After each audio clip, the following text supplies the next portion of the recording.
Hi all, I hope you are doing well and welcome to the CineCircle feature film producing webinar. First things first, it would be fantastic if you guys could give me a quick thumbs up in the comments or a quick yes if you can see me okay and if you can hear me okay. And I believe you might not be able to because I can't hear stuff on here. No, you can hear me. Fantastic. Great. So just a quick, can see that you guys can hear me okay. That's great. A couple of quick notes about this webinar. First of all, for anyone who hasn't attended any CineCircle webinars or webinars on YouTube before, some things to consider. You feel free to ask any questions that you'd like in the comments. We will get to those, either throughout the presentation or there might be some questions that we'll leave until the very end of the presentation. And also, feel free to introduce yourself right now in the comments. Let us know who you are, whether you're producers, directors, what countries you're based in. We tend to have, people from the US, the UK, Australia. So it'd be fantastic to, if you guys could let us know where you're from, what you do. Feel free to use the comment section as a bit of a networking experience as well. That's one of the main themes of CineCircle, as always. And you will all get a recording of this later on. So that said, please welcome Victoria, who will be delivering the rest of today's webinar.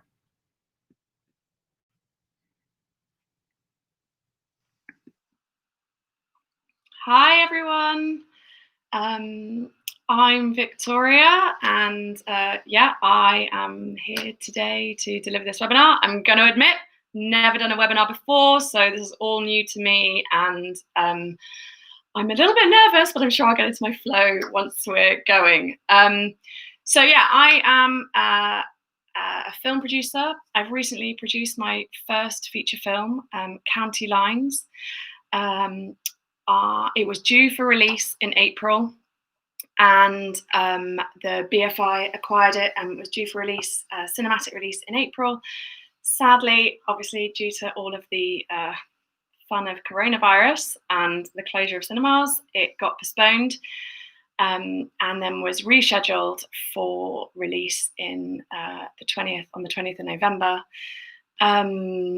Sadly, due to coronavirus, it is now up in the air as to what we're doing. So we potentially are in discussions at the moment. Do we postpone and hold out for next year and wait for that theatrical, or do we do it digitally? So those are the conversations that we're having. And maybe next week when I do distribution and festivals presentation, I can give you more answers about where we are with it. So I thought I would just start with how I came to producing, because it's quite key to how this presentation is going to go.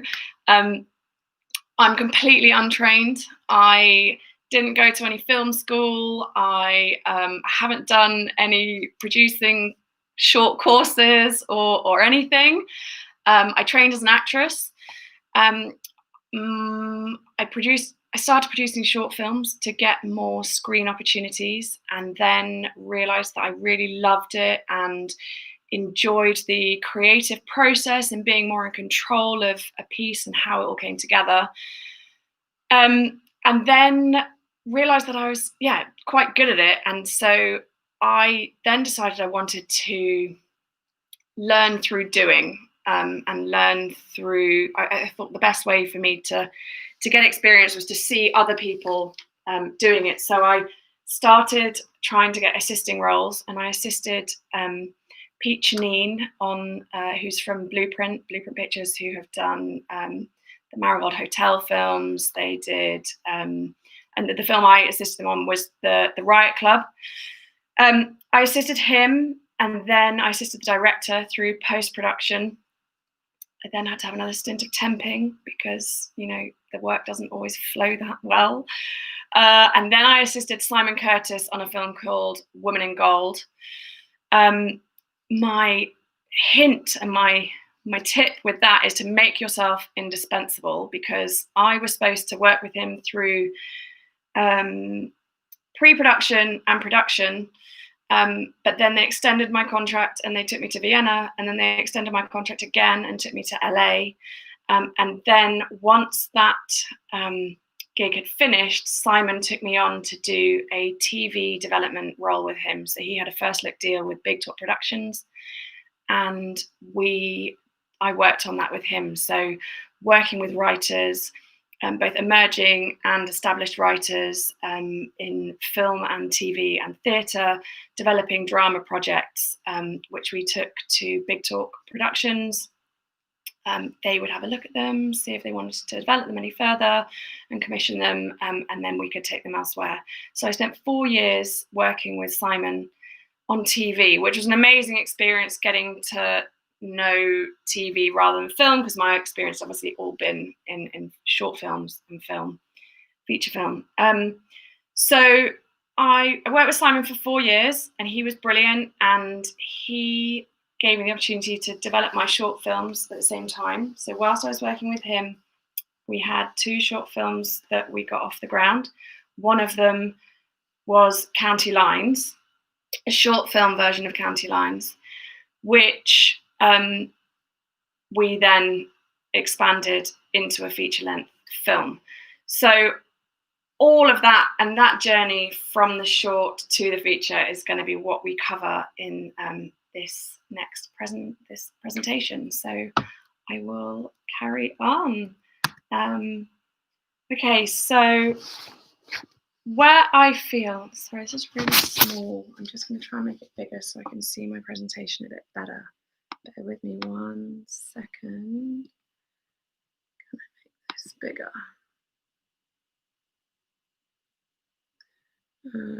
Okay, if I'm squinting, I apologize.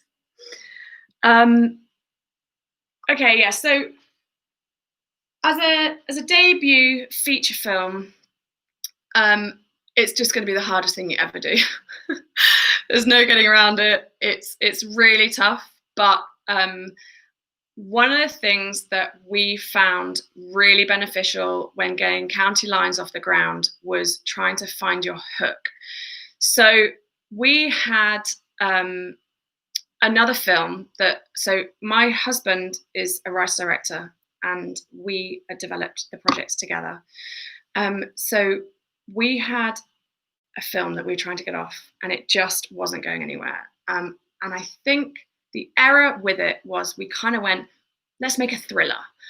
So it was a really generic entry point to the project. It kind of, we didn't have any real connection other than going, well, thrillers sell. Let's do a thriller. But we didn't know what our real connection was. So it was about a missing boy, and it was a thriller. But every meeting that we went to, everyone was saying, but what you're talking about isn't coming across on your script, and we're not really, the ideas that you're talking about are really interesting, but I'm not getting them in your script. You should write what you know. And so we were thinking, well, okay, so maybe this script isn't quite working. And we tried for about a year. We were doing lots of meetings, and no one was picking it up. We applied to the BFI. We applied to the Creative England funding opportunities, but it didn't go anywhere. And then Henry, alongside his filmmaking, is also a youth worker, and he went to work one day, and he was in an East London Peru, and he suddenly came across something called County Lines, which you may know of, but County Lines is a current crisis of child exploitation and drug trafficking in England that exploits young people to traffic drugs across the country. And suddenly he went, well, there's an in. There's a story about a young boy who goes missing. But now I have a real connection to it. And so suddenly the project had specificity. Suddenly the project was, oh, well, this is why Henry has to tell this story. And so I guess my thing about that is to say, when you're working with a writer, when you're hunting for your script, when you're hunting for your idea, why do you need to tell this one? Why does your writer need to tell this one? Why are they the only person that could write that script? Because when you're faced with no's, when you're faced, which you're going to be, when you're given a barrage of questions as to why and how and who you are, if you've got a hook that makes it bulletproof and that makes it feel like you really are the only people that could tell this story, suddenly that gives you that little something special. So what makes it unique and why are you the ones to tell this story? Don't flog a dead horse. So that from this is to go, we had one idea, we tried to get off the ground, it didn't work, no one was catching it, it wasn't biting. People were going, yeah, it's kind of interesting, but let me know how you go along. But you could tell that no one was really, it wasn't grabbing attention. So the phrase of kill your darlings, we had to let it go. It was an amazing experience and exploration, and it set us up for this one. But we had to let it go. So if a project isn't working, then it is always a good idea to don't give up too early. That's not what I'm saying either, but we let one go, and that actually enabled another piece to come in and fill its space and to get off the ground. So the youth work and Henry's experience of working with young people was our hook. What I also want to just give a couple of examples of now is some other first debut features from over the last couple of years that have had a hook, and what their sort of connection to the material was. So God's Own Country was a romantic comedy written and directed by Francis Lee. The plot follows a young sheep farmer in Yorkshire whose life is transformed by a male Romanian migrant worker. This film is partly based on Francis Lee's life when he made a decision to either stay and work on his father's farm or go to drama school. So that relationship, so Francis Lee is also a gay man, and the two characters in this have a gay relationship, and his sensitivities and his access to that material gave him an authenticity and a spin and a sensitivity to the material that made it really unique to him. He also had a fortunate thing of where his father is a farmer in Yorkshire, and he shot it on the farm. So he was able to get basically the location for free. And what that gave him is time. It gave him time to work with the writers, the actors. It gave him time to, when it came to the shoot, he was able to put money into other things. So, that was a real hook and a real selling point for him. My next example is St. Maud. We probably have all seen the huge success of St. Maud recently, Rose Gallas's debut psychological horror film. This one has just been phenomenal and has opened in 340 screens just last month, and has had an amazing, it was top in the box office when it opened. So she developed, Rose is an NFTS grad, and she developed a number of short films, all of which sort of explored the genre and the style and the tone of what she was ultimately going to deliver in St. Maud. So I'll go into it a bit more later, how a short film can transfer to a feature. But that for her was a real selling point, and she got her debut feature film completely financed by Film 4, because they could see the track record. They could see she had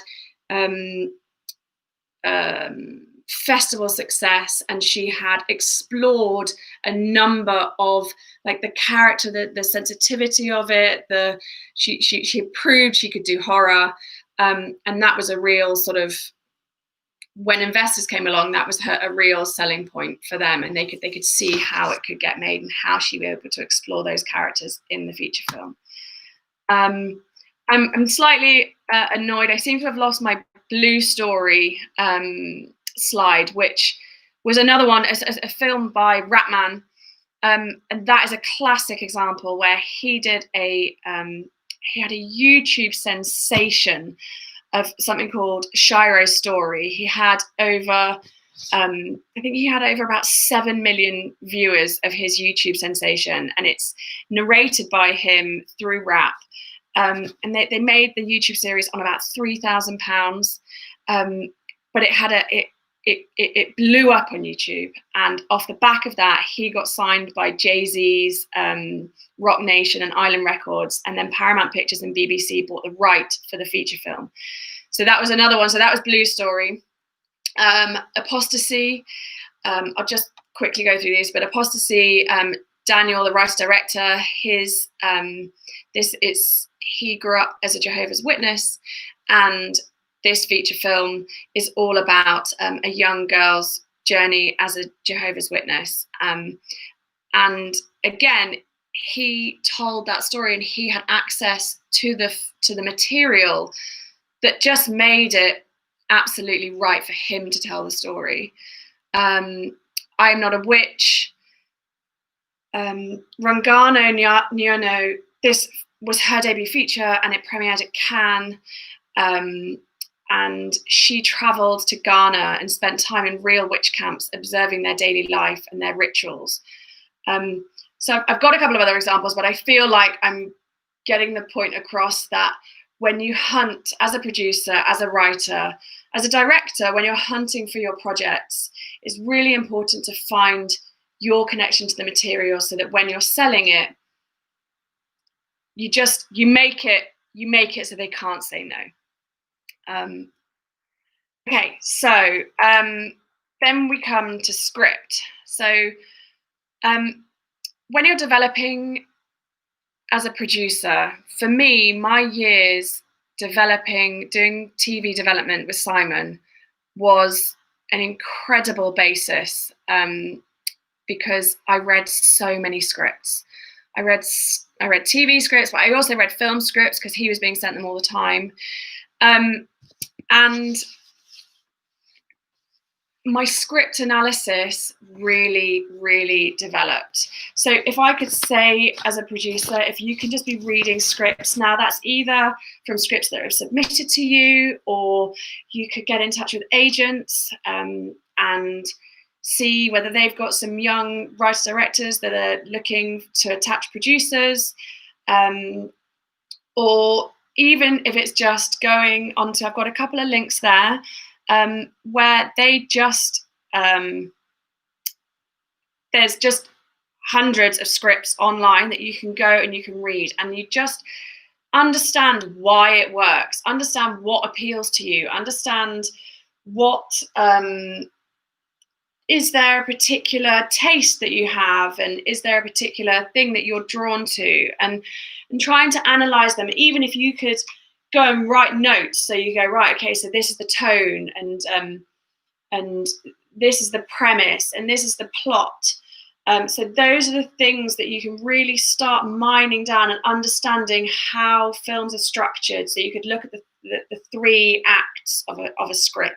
So you've got your first act where everything is set up, your second act where you've got the kind of the main action, and your third act where the sort of it all comes to a head, and the climax of the film.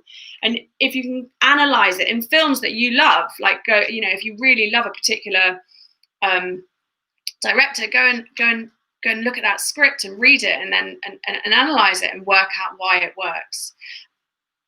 Those tools that you develop through reading other scripts, when you then bring those to working with a writer on their script, will be invaluable tools that you've developed. So with the script analysis, so plot and premise, it's really important. This might seem really obvious, but it's really important that a script is a page turner.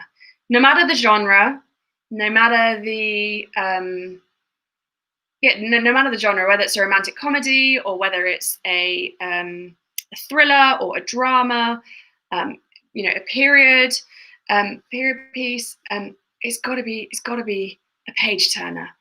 I've read so many scripts and I get to like the 5th page and I'm like, I'm a little bit bored, and I've got a pile of scripts that I've got to get through, and you've got to get them. That's not to say you've got to have like a massive event in the first 5 pages, but you've got to establish something. You've got to, is it the tone, or is it the style, or is it the feel, or is it the atmosphere, or what is it that you can kind of really entice and attract your reader to carry on and to keep going.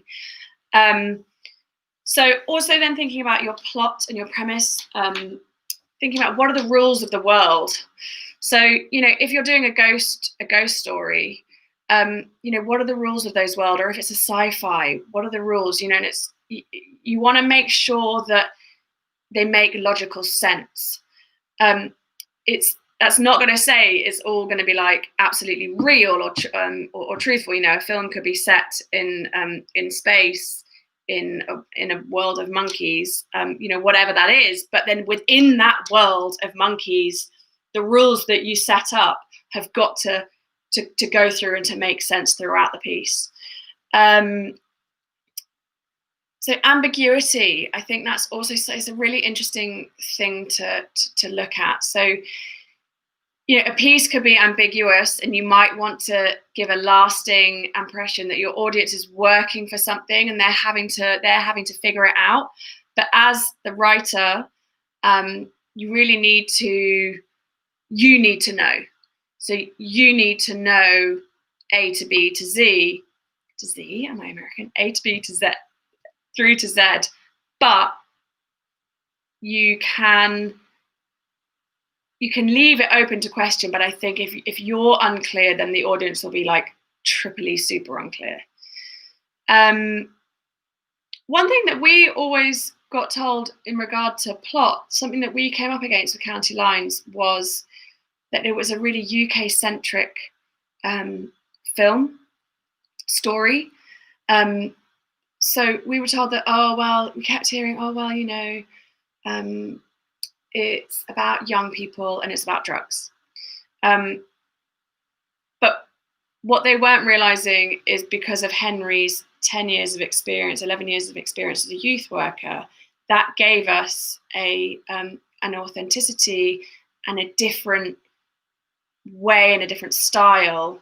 So, and again, I'm going to come to it later. That's why we had to do the short film, because we had to prove to them that this was a new way.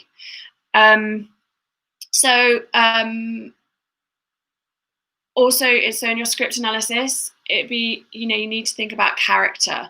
So thinking about primary and secondary characters. Are they well developed? Who's your protagonist? Does that protagonist carry us through the whole film? Do we change point of view?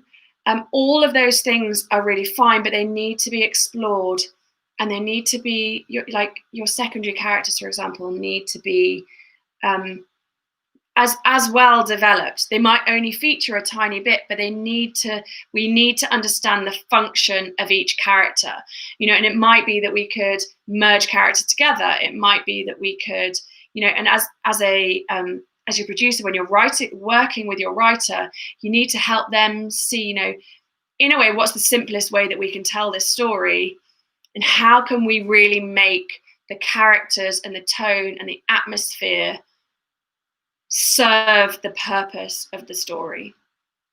And that's so my final point on there, you must make it satisfying to the audience. So when you get to the end, it might have been a complete mind-bending roller coaster of a thriller, psychological thriller, but it must be, and it must have a satisfying kind of conclusion. That's not to say, and this is something that we definitely come against, that is not to say that everything has to tie up and be all neat and have a happy ending, or all absolutely make logical sense. Well, I just said logical sense. It does need to make logical sense, but what am I saying? It has to be fulfilling for the audience. If you were to watch it, when you get to the end, you know, you have a very satisfying experience. So now I'm going to come to giving feedback. This was, we had a classic example of this with County Lines. Creatives, and I know I've got some, I think there are some writer directors in here. They are very delicate and sensitive, and that's not being in a patronizing way, but when they've got an idea that they have given their everything to, it is so important as a producer to give your feedback in a constructive and helpful way. We had an experience on County Lines where Henry had delivered his first draft,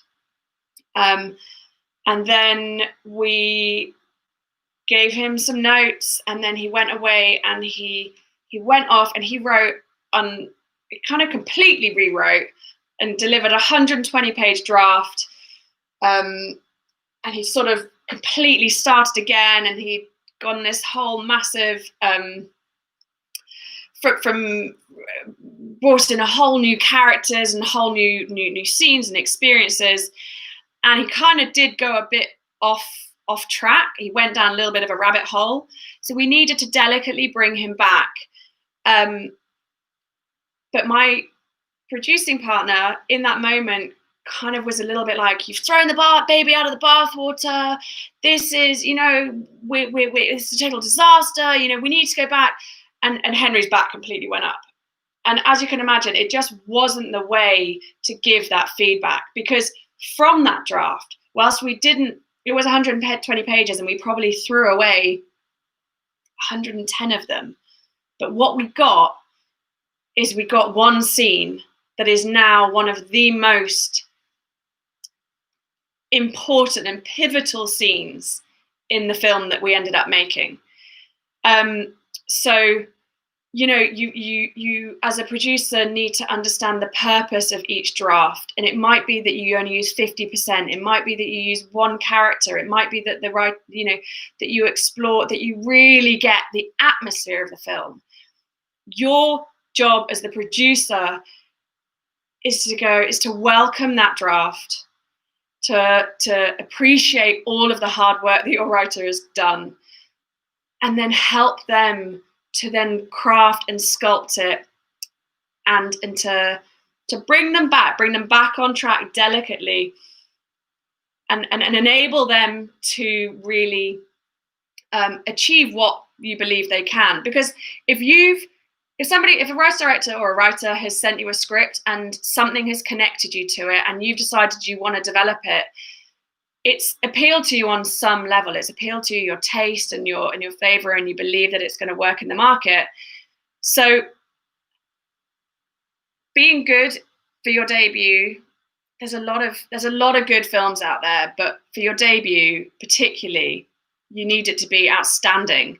And if you believe your writer has something and has that nugget, you need to nurture it, and you need to look after it, and you need to help them bring it out. So again, that's going back to my script analysis. If you've done the groundwork, if you have really developed your script analysis and your way of giving notes, then that will help you develop your script further and to make it exceptional, which it has to be.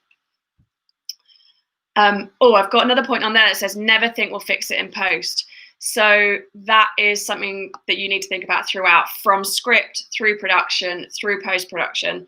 Never just think, oh, well, that character's not quite developed, but I reckon we can fix that in post, because that is just an absolute, it won't work. You'll just triple your problems for your editor and for your VFX or whatever it is in post-production. So always dig down when you're working in your script. Rather than digging out, I dig down into the characters, dig down into the style, dig down into the themes, dig down into what it is that you're wanting to explore, and make sure that it works. So have I gone to my next slide? So stress test. So this I'm looking at, who do you run your ideas past? So who do you run your ideas past, and who do you ask to read your script? I'd be interested to know, I don't know, am I going this way? I'd be interested to know who you guys think, and who you tend to get to read your scripts and your ideas. I'm gonna just say your mum, your best mate, whilst they're going to give you very positive feedback, they're not going to be telling you what you really need to hear. They might, because they're going to probably be overly positive and overly enthusiastic and say, it's the best thing I've ever written, and it's absolutely going to get made, and oh my God, you're a genius. And but actually, how that functions in the market, you need to get people in the world who are making films to read your script. The way I manage that with County Lines is I wrote to people. I wrote loads and loads and loads of emails, and I tried to take loads and loads and loads of people out for coffees, and I started establishing relationships. Networking is an amazing thing. But my experience of a lot of networking is it can be a little bit like there's loads of people, but we're all kind of wanting something of it, and it's not quite my experience, and this isn't to say that it's for all things, but it's not quite targeted enough. And actually, if you can target 5 people and get them and see if you can take them out for a coffee and pick their brains, and then maybe you start a relationship where they might read your script for you, that's going to be far more beneficial than meeting hundreds of people and that become quite a lot of voices that you're not really able to distinguish from. And you also want to make sure that the person that is giving you your feedback doesn't have an agenda. So it's pure feedback that is for your benefit, not because it's like an actress that's thinking, oh, well, I'd quite like to have a role in that film, and so I'm now going to give my feedback on it that's really going to bump my character up and the screen time that I get. Or yeah, so that would be an example. But so yes, if you can, trying to get, if you could find so in the networking events that maybe you go to, is there an assistant of a sales agent that's sort of starting out, or like an agent's assistant, or someone that might be able to go, well, I'm just they're looking to explore and to develop in their fields. They're not at the point of they're gonna be handing it on, because you don't want to go out too early with your script. Maybe you could take them for a coffee, and then they'd read your script, and then they could kind of give you a few ideas and a few things, and they're in the know about what's selling and what's working in the market at the time. So another thing to say is always listen to feedback. Doesn't mean you always have to do it, and I always kind of go by a rule of 3. So the first time I hear a bit of feedback, I think, oh, that's interesting. I don't agree, or I do agree. Yeah, that's great. Thanks so much. That's fantastic. I wish I'd thought of that myself. Or I might go, yeah, okay, great. It's your point of view, and that's an interesting take.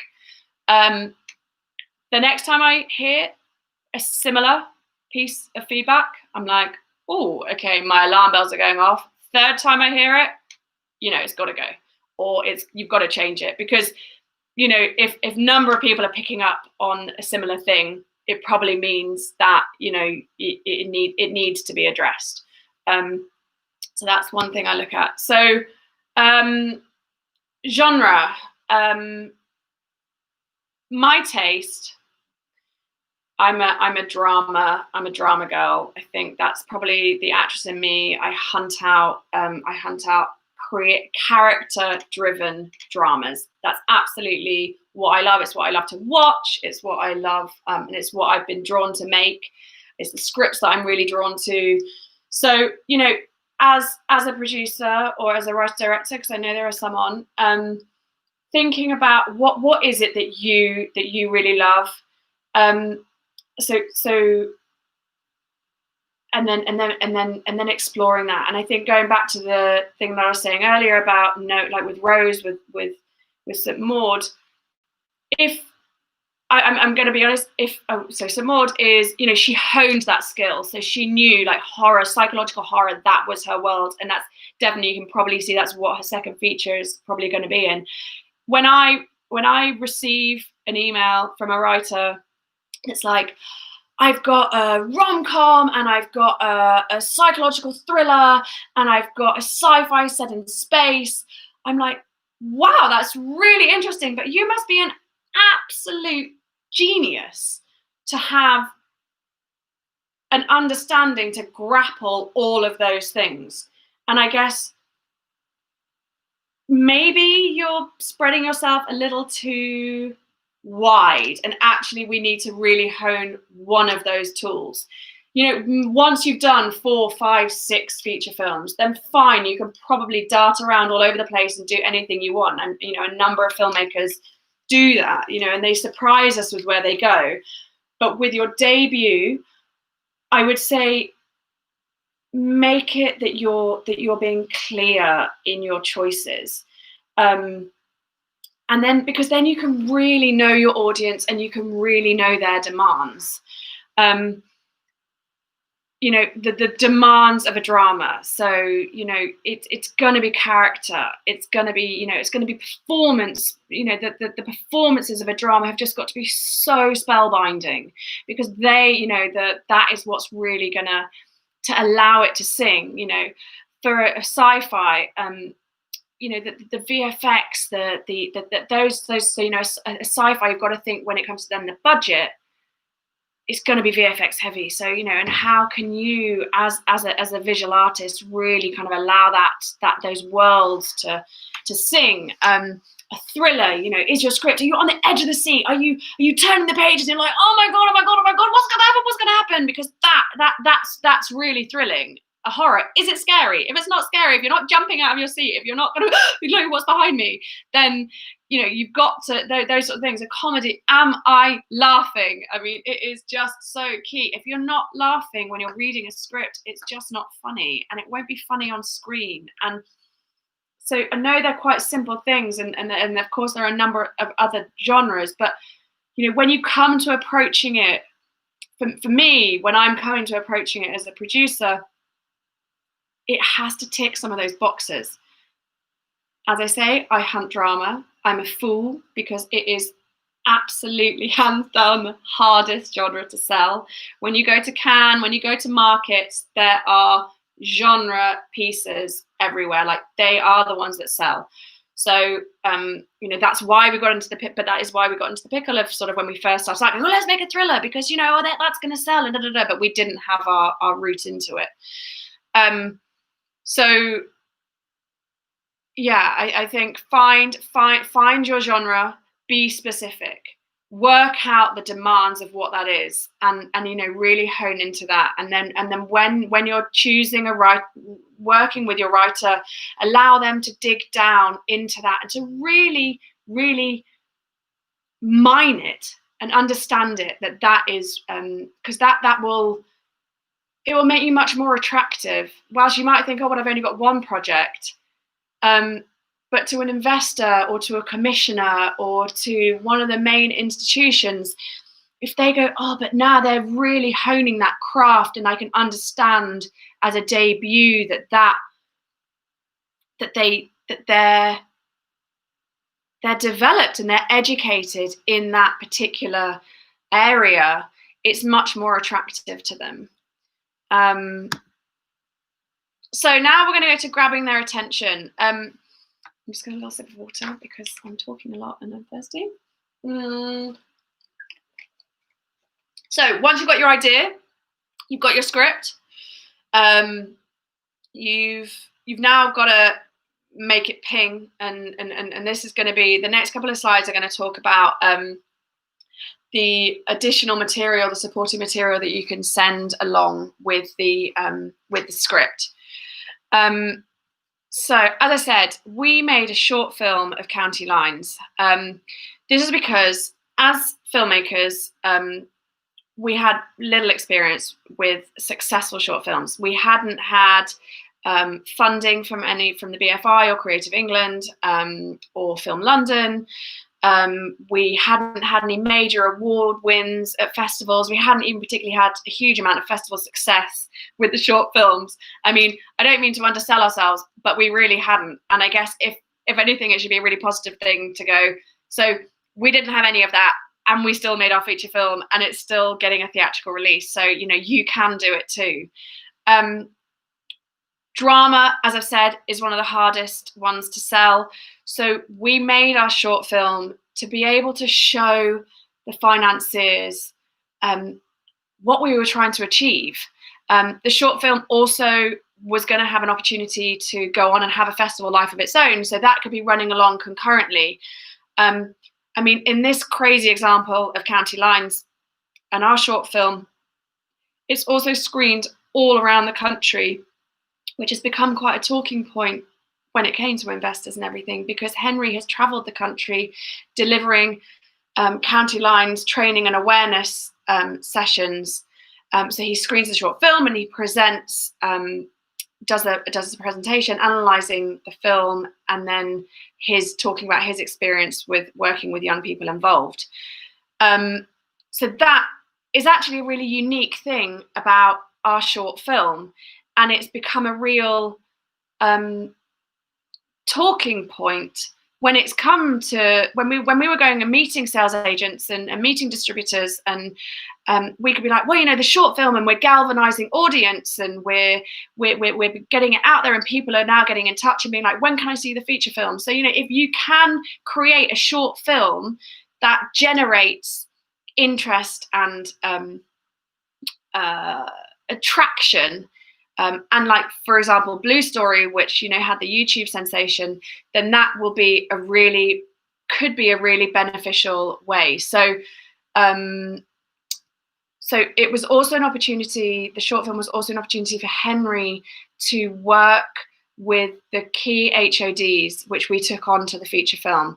And again, that was an amazing thing where he had such a shorthand, so that bought him time. The cinematographer, the editor, the production designer. She wasn't production designer on the short film, but she was the art department. So she knew the material. Our composer, in fact, our editor, composer, and cinematographer, we've worked with on 2 shorts. So we've really been building a team that we could take forward, and that again, to the investors, was very attractive. And it gave Henry an opportunity to explore music and the shots that he wanted to use, and people could understand, and I'm going to show the trailer next, people could get a sense of, yes, this is a film about drugs, yes, this is a film about young people, but this isn't glamorizing drugs. This isn't glamorized. It's not going to be a fast-paced kind of Top Boy version of this this content, which absolutely has its place and, you know, is a piece of entertainment. But what we were looking to achieve was something very different. There's no rap music. There's no, as I say, it's not fast cuts. We used an orchestral score, and all of those elements came through to the feature film. So, Zebby, I'm going to go to the next one, which I think now it'd be great if we could play the short film trailer.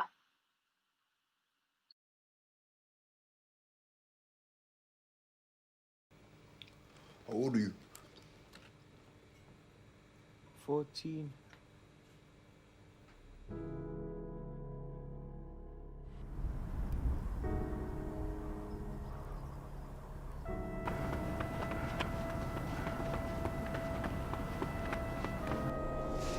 This is my life. You understand me?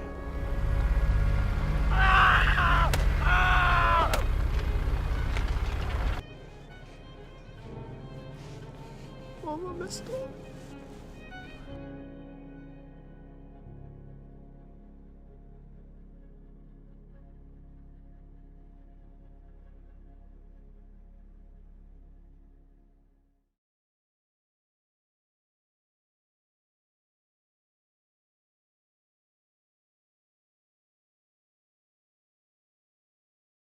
So yeah, so I can only obviously play the trailer of it because it was it's a 20-minute short film, and so I can't. But it gives you a little sense and flavour of what we kind of achieved. Oh, sorry, hold on, what's going on here? Okay, sorry. Okay, a couple of other short film examples of short films. Whiplash. I don't know if you saw that incredible film, Whiplash. So Justin Kurzel, again, he'd not had a huge amount of he didn't have a huge amount of traction behind him when he was trying to get Whiplash off the ground. Can't really believe it now with La La Land. But he didn't have a huge amount of traction, and he had a script. He had J.K. Simmons attached, and he couldn't get it. He couldn't get it off the ground. He couldn't get the script. No one wanted to finance it. Producers were expressing interest, but no one was picking it up. So what he did is he took one of the scenes. He took the scene where it's basically the first band rehearsal where J.K. Simmons lets rip. And he went and shot it as a short film with the intention of it going and having a festival life, and then also being able to get investors on board. The short film won the Short Film Jury Award at Sundance in 2013. And then it absolutely was fundamental in helping him get sufficient funding for the feature-length version, which obviously then went on to have like Oscar nominations and had huge critical acclaim. And he's gone on and has gone stratospheric. So that's another example of a short film that went into a feature. Another one would be Monster. So Babadook originally was a short film called Monster. Jennifer Kent. She called it her baby Babadook.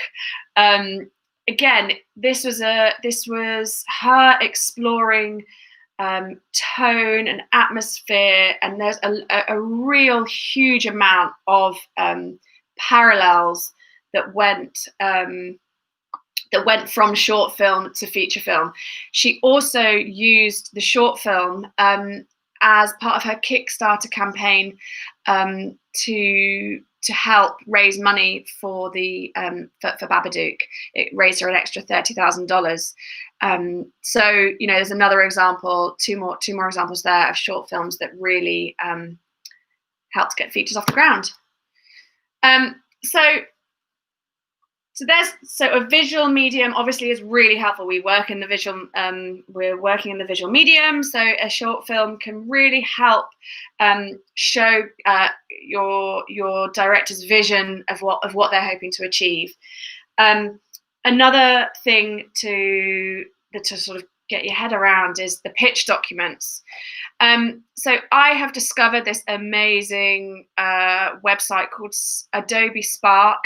Some of you may well know of it, but it kind of revolutionized my my pitch documents, because I've got two examples here. I'm going to show you the pitch document from County Lines, and then I'm going to show you a pitch document that a cinematographer put together, and you'll see they're two very different approaches, but they're both obviously equally as useful. And if I could never do the one that the cinematographer put together, because it's just, but the Adobe Spark is much more user friendly to me. So the pitch documents really need to give an example of style and tone and genre.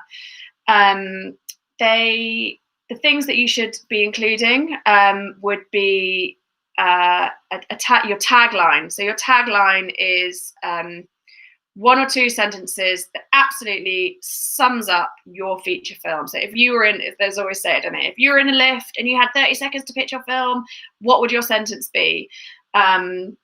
So that's, so it's really good to have your protagonist in there, and to kind of, so work on those. Again, when you're reading scripts like that we've been talking about earlier, if you're reading scripts, like how would you create those taglines? Because it's a real art, it's a real thing to kind of hone down, because that's the first thing people are going to, potentially one of the first things people are going to read and go, am I interested?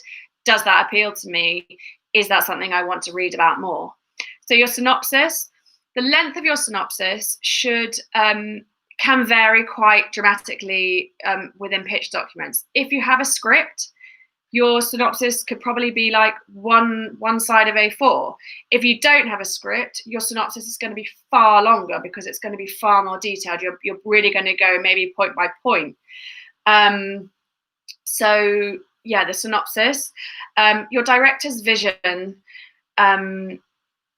This is, what how they see the film. What speaks to them? What are they trying to achieve? What are they trying to portray? This is how they can get their voice over. You've got the synopsis, but then why does that material? Why does your writer? Why do they want to tell that and to share that story? And how are they going to do it? And that can also, you can accompany that with a mood board. So that can be made up of stills from other films. It could be made up of photographs. It could be made up of just any images, paintings, anything at all that gives your sense of what you are wanting to achieve. So Henry with Stonebridge, he created a director's lookbook that was and I can share it if people would be interested. He's happy for me to share that. But it was paintings. He was really inspired by Nan Goldin, William Starkey, William Eggleston, sorry, there's another photographer. So his is a very photographic, and actually that enabled him to show how County Lines is going to be quite portraiture, and that was something that was really important to him and Sphere, our DOP. You can also include film references. Now, these film references can be for style and also comparison budget films. So they could be, you could include a massive blockbuster to say, oh, well, I'm going to try and achieve this. But also you might want to include one, so another sci-fi that's of a similar budget. You can they're good references to include. You can include casting ideas. So then you want to include whether you've actually got them cast or whether you haven't, or whether they're just, these are the sorts of people that we want to go out to. Be realistic. I'm going to come to a slide in a minute about cast. Well, I'll come to that in a minute. And then your creative team. So Zebby, we can just go to my Adobe Spark and we'll just scroll through it quite quickly because I will share it with you. But just to give you a little flavor now.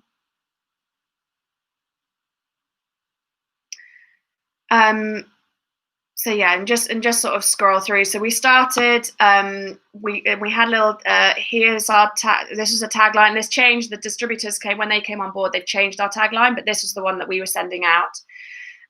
We then contextualized it with this is just summing up what County Lines is. And then we went through, so you see, we've got images peppered through. So we've got our synopsis. So yeah, you can scroll through this. And again, we just got some more images.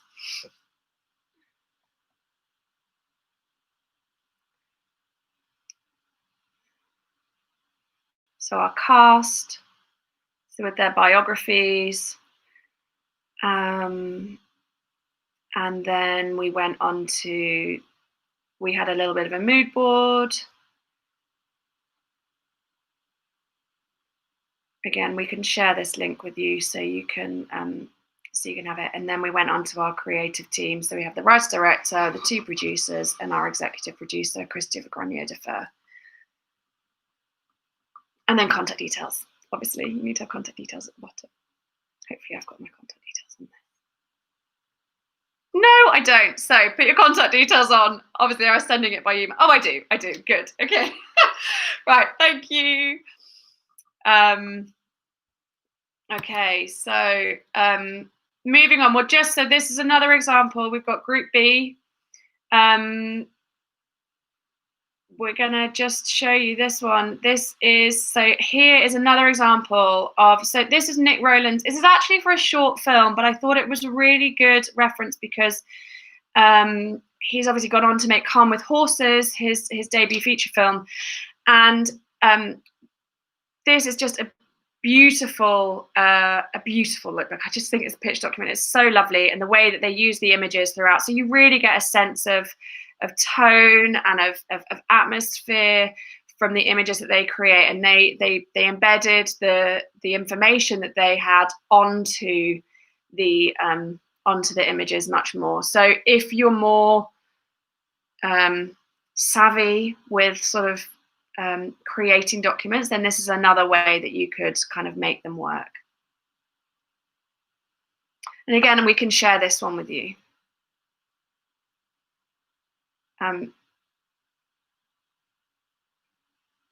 That's great. I think we get the idea.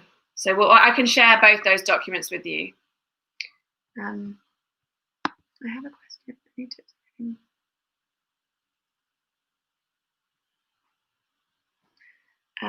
Okay, we'll come back to questions in a bit. I've got a moment for questions in a minute, so it won't be long. So a mood reel. So this one, this is Rian Johnson. Again, he obviously had some money behind him to get this one done, but for Looper, he created this mood reel, which is really brilliant, and we'll share it with you. So he made this from he cut together movie clips and hand-drawn images, and to give an idea of what he was hoping to achieve. And it definitely has that kind of thriller feel. So when you watch it, you're like, oh wow, yeah, so you absolutely get it. And then he also got Joseph Gordon-Levitt to do the voiceover. So we'll just watch this mood reel.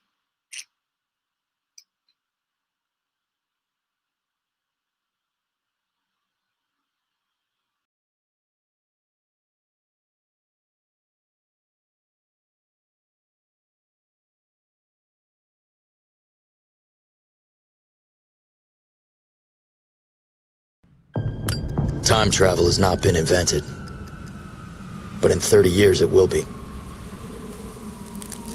It will be very illegal, used only by large criminal groups, my employers. When they need someone in the future to disappear, they grab him, zap him back in time to me. So he vanishes from the future, and I kill a man who does not yet exist. Assassins like me are called loopers. We shoot fish in a barrel. We are well paid. We live the good life while the world crumbles around us. And the only rule is, when the man appears, you pull the trigger. Easy. Until a man appeared who was me. I broke the rule. Now I'm a fugitive. I'm hunted. And there's only one way out. I'm gonna find myself. I'm gonna kill him.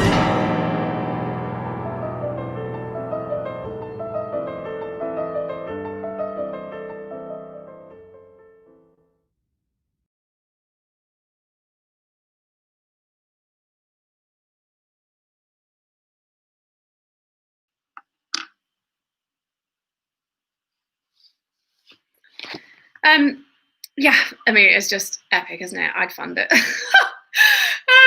So that's another one, and I couldn't get the link for it to work, but you can note it down. There's A Quiet Place. It has another fantastic one. The two writers created a mood reel, and I think they posted it on Twitter, so you can find it.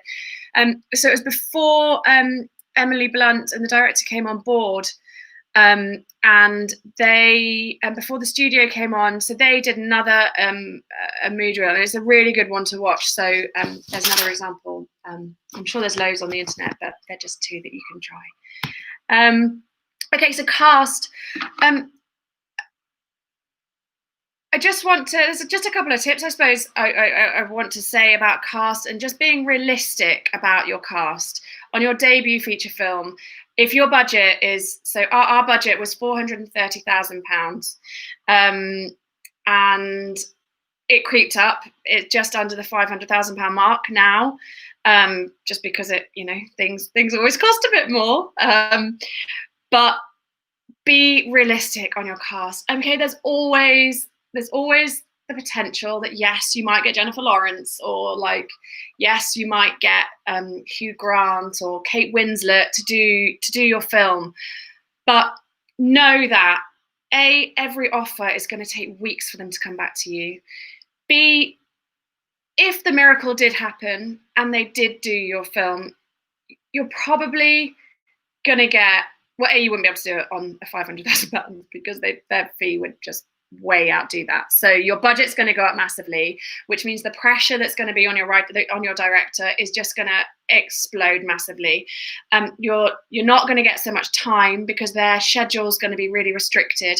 So, whilst it can seem really attractive to have these massive actors, it can also be really good to get a tier that's realistic, and to also start off your process and when you're going out to investors, make them think that you're being serious about it. Make them go, okay, so yeah, I actually think they realistically could get those on this budget, and that automatically you're going to start a conversation. If you're going to walk in there and go, yeah, so I'm going to get Tom Cruise to do my thriller and it's under £1 million, they're just going to be like, really? Do you know the business of film? Do you know how this works? And every time you send a script to an actor, it's going to take them about potentially 6 weeks to get back to you. So we had it quite a lot. We potentially sent out a script to a couple of like bigger names, and you spend 6 weeks waiting, and then they come back and just go, oh no. And you're like, okay, great. And then you go out to another one, and then there's another 6 weeks, and suddenly you've left, another 6 months has gone by, and you're no further along with your project. And, it maybe just think about who is really right. And we'll come to it again, but when you're budgeting your film, who can you get for that money, and who is going to sell a film of that money in those territories? In different territories around the world. So we cast Conrad as Tyler, so the boy on the left. He is so mind-blowing in the role, and he has subsequently been nominated. Well, no, he's been given this. He got Screen Star of Tomorrow 2020 this year. And he's brought him a lot of attention. The reviews that he's received have just been fantastic, and it's been a real breakthrough performance. So that in itself can create marketing. That in itself can create a selling point. So yes, obviously sometimes it's great to have big names. I guess I'm just saying there can also be another route. So street casting, for example, can also be another route that can become a marketing selling point, that you're using real people from the streets to explore this. They've never done it before. That can become, if you think about the success of Rocks recently and the girls that are in that, they're phenomenal, and their story and what they managed to capture, because the time that they were given of getting those 5 actors, because they weren't dealing with their other filming schedules and they weren't dealing with that they actually could get those 5 girls together and rehearse. Rehearsals was so wonderful for those actors. I'm working with a casting director. We worked with Aisha Bywaters, and she was phenomenal. She brought people to the table. So, if you can find some development money to get a casting director on board to help you attach some cast, just your key cast, then it's really, really money well spent. So yeah. Budget. Be realistic. This was my massive lesson that I learned on County Lines. Be realistic, because we started out with a budget of like 2.6 million. Never gonna happen. We started out 2.6 million, and then also you've got your director thinking you're going to get all this stuff and he's going to explore, he's going to get these toys and you're going to get blah, blah, blah, and you're like, you're never going to make that in the experience that we had. Fine, if you've got a director, if you can bring attach a director that's got loads of experience, then of course, as a producer, maybe it's your first film, and you might be able to do that. But you've got to look at your team and look at the experience of your team and go, okay, what can we achieve? Like, what can this genre get? So drama, to be honest, if you've got a writer, director, and producer that are making your first film, I probably, the £500,000 mark is roughly where you're at. You might be creeping up a little bit more with a genre piece because they do sell easier internationally. But so we started at 2.6 and then we went down to 1.3 and we were like having loads of conversations and, but again, it was just like, it wasn't actually moving forward. We were just having fantastic conversations. And then we brought our executive producer, Christopher Grenier Defer, on board. And he is he is massively experienced in the sort of the drama debut field because he did a round of the iFeatures. So he was executive producer on Lady Macbeth and The Levelling, and he did God's Own Country and Apostasy, all of which are around that kind of budget. They're all debut dramas. So he knew the world. So I managed to find him as an exec. I wrote to him. I sent him the script, and I met him, and he really responded to it. And then he responded to Henry and to my producing partner, and he came on. But he was like, you got to make this for under 500,000. And it really took us a long time to then be able to go, but hold on a second, we've got all these ideas and we need to now. And what you run the risk of is you run the risk of you having to get out of the headspace of feeling crushed. And actually, we should have just started at that level from the beginning. We potentially could have cut out 6 months of discussions because it just wasn't realistic. Now, I was going to maybe go into it, but I won't. So there's a link here because you'll be able to get it. But basically, it's called The Numbers, and you can go onto that website and you can type in pretty much any film, and it will show you the box office, the actual takings of films. So go in, find a film that's similar to yours, comparison films, and you can see what they took, and then you can roughly base your budget on that.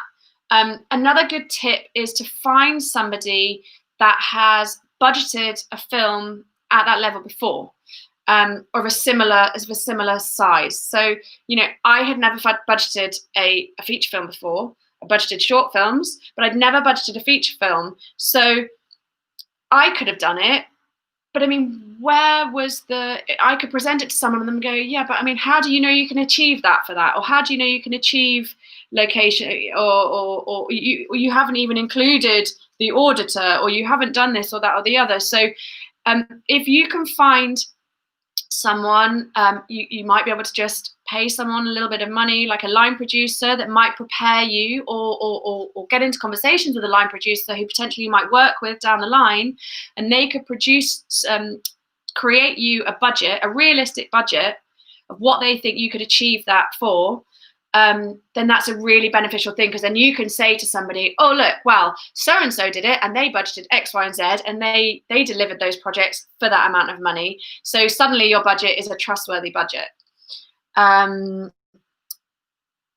the demand of a genre, we've sort of spoken about that, and then put the money on screen. So everybody that watches County Lines cannot believe that we made it for the amount of money that we made it for, because all of our money went on screen. We didn't in this example, we didn't put people in fancy hotels.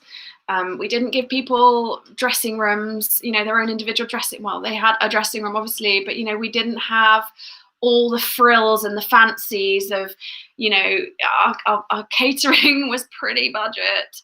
But for us, it was far more important that we saw it on screen. That was where it was really important for us to put our money.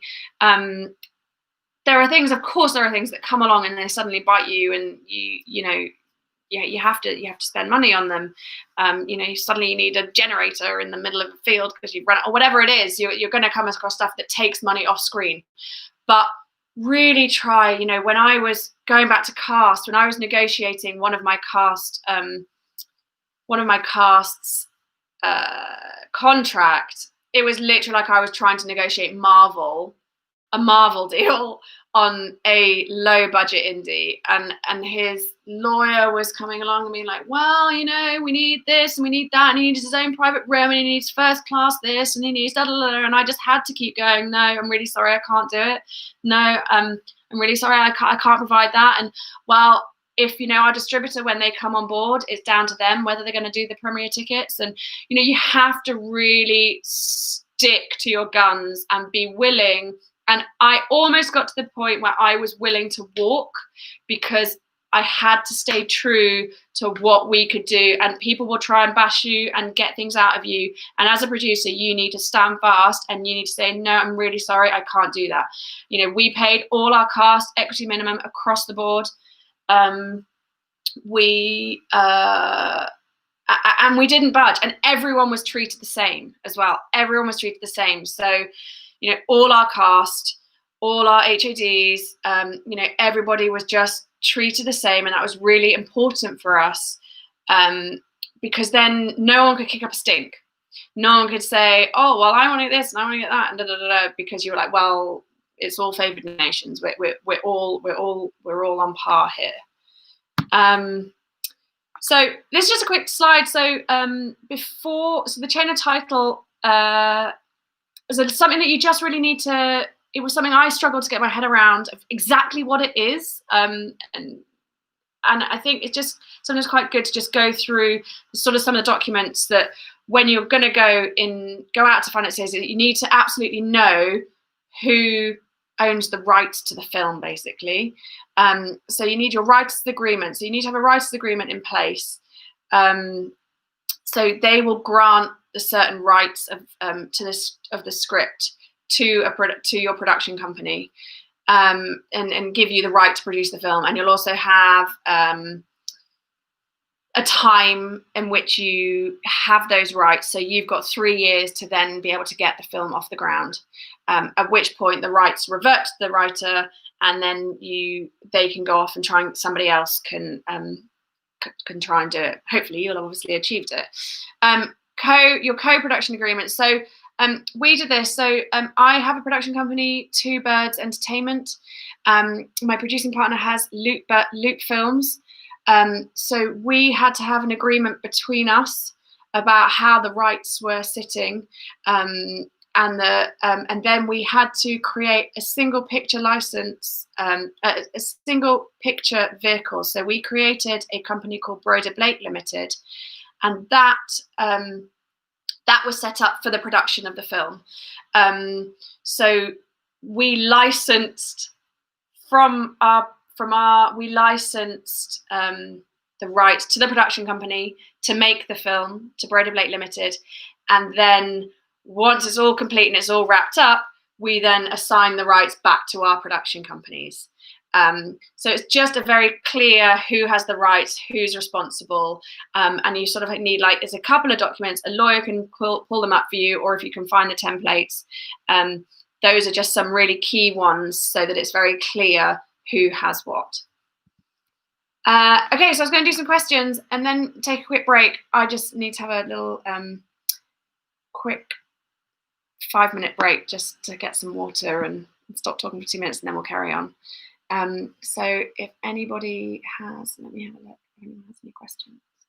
Is it true you need an entertainment professional to build an accurate budget from your script? How do you get an accurate budget? I feel like I maybe answered that. You can do it yourself. Of course you can. But if you want it to be a really trustworthy document and piece that people are going to take seriously, I recommend getting somebody that has budgeted something at that level that you're wanting to achieve before.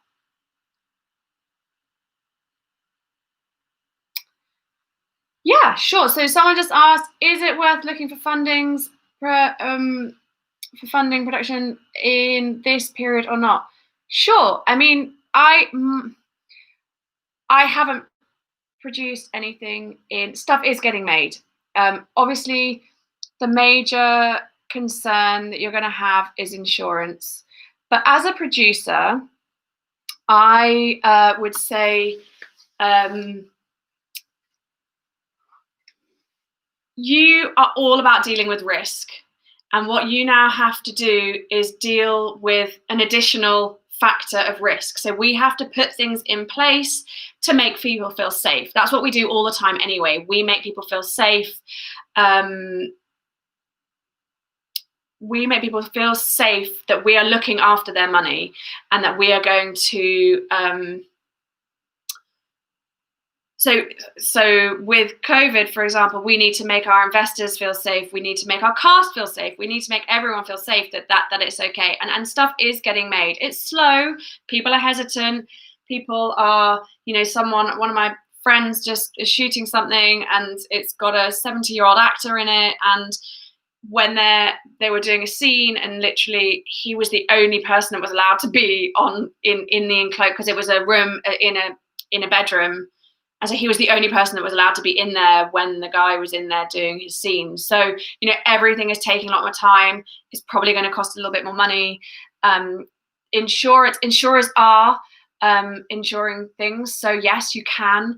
I haven't tried to get anything off the ground, so I can't give my experience on that, but I know stuff is getting made. Did you assign any profit shares to the cast above the line crew? Yes, I did, and I'm going to come to that in a bit because I'm going to get to Waterfall. How did you get the meetings where they didn't like your first script? Because I charmed the socks off them. Charm goes a really long way. It's all about relationships, and it's one of my final points is to say relationships. That is, as a producer, that is what you can absolutely work on. Build and build and build. Build your little black book. If you can write to people, go for coffees. Then when you present them someone, no one's going to write you off. Like, because they didn't take your first script, it doesn't mean they're not going to take your second script. But the very fact that somebody has met with you, they are going to remember. They're going to remember you, and you can be like, oh, I wrote to you about this, and now I've got my next project, and da-da-da. People want to find talent. They're always open to it. I just think they need to know that you're, that they are open. I remember Rebecca O'Brien, I met with Ken Loach's producer once, and I just said, you know, I just said, please, can I take you for a coffee? Because I'm getting into producing, and I just love to pick your brains. We went for a coffee. She was amazing. She told me I didn't need to go to film school, that I could learn through doing, and that's absolutely like what I've done. And she's come to see every single one of my shorts since I've met her. She came to see the feature film. She didn't do the feature film. She came to see it. She's given me her feedback. You know, that's a relationship that I've nurtured. I hope one day maybe I can work with her. Wouldn't that be fantastic? But, you know, it's all about making those relationships. I feel like I'm really going to have to move. What's the best way to contact production companies as a debut feature director?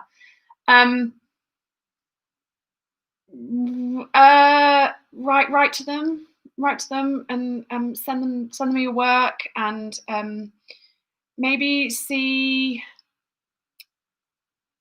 debut feature director. I guess all you can do is these steps, so that you can try and kind of find what's your route in. Like, find a company that fits your film. Don't just sort of completely spray and pray. Watch films, see who makes them, see the production companies that are making them, and then target some, and see if you could find maybe you could find one of the development executives, or the development assistant even, or somebody there that you could email, and that, you know, people, as I say, people are willing to give you a go. How did you select the investors to approach? They, I'm gonna come to first, and maybe I should carry on. Will we create the business plan that shows the plan for rest?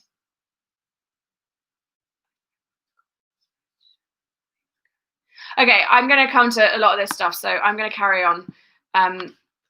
We won't take a break. Are you guys okay not to take a break? Sorry, let me just get some water. Okay, because I think some of these questions I'm going to come to. So routes to finance. This is where I'm going to go. I'm going to detail our sort of journey through it because I feel like that might give some answers. So as I said, we made the short film. We made it back in October 2016.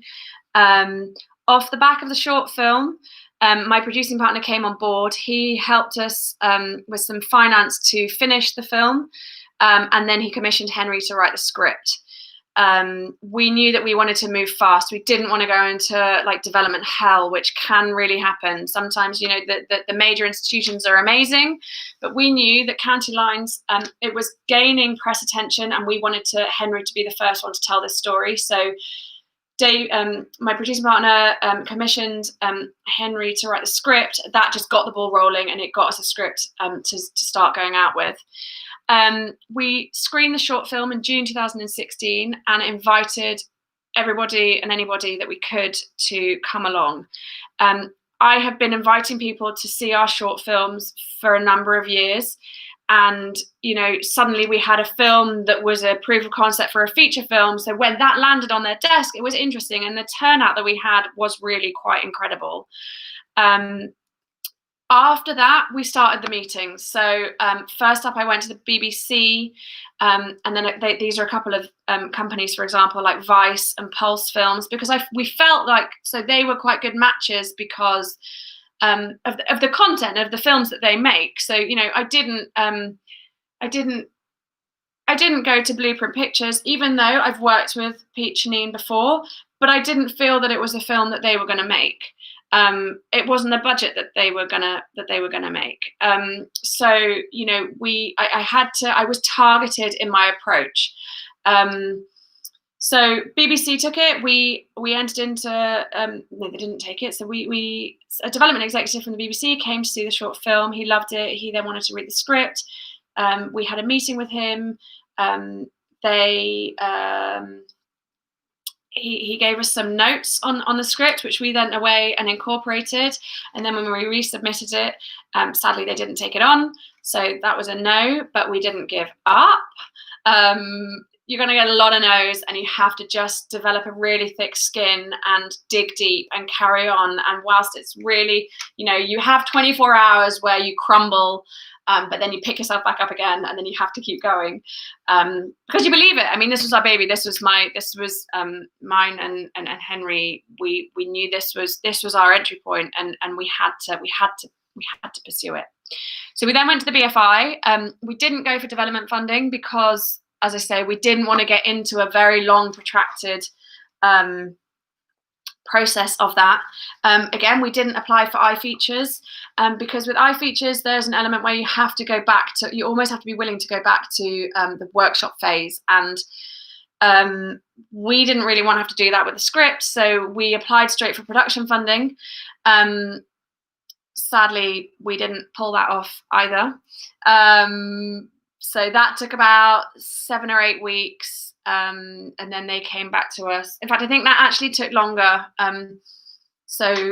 But all the while we were doing other things. But yeah, so we put in the application to the BFI straight for production funding, but that got turned down. So I guess, again, it's just to say that, you know, the big institutions can turn you down and you can still get your film made.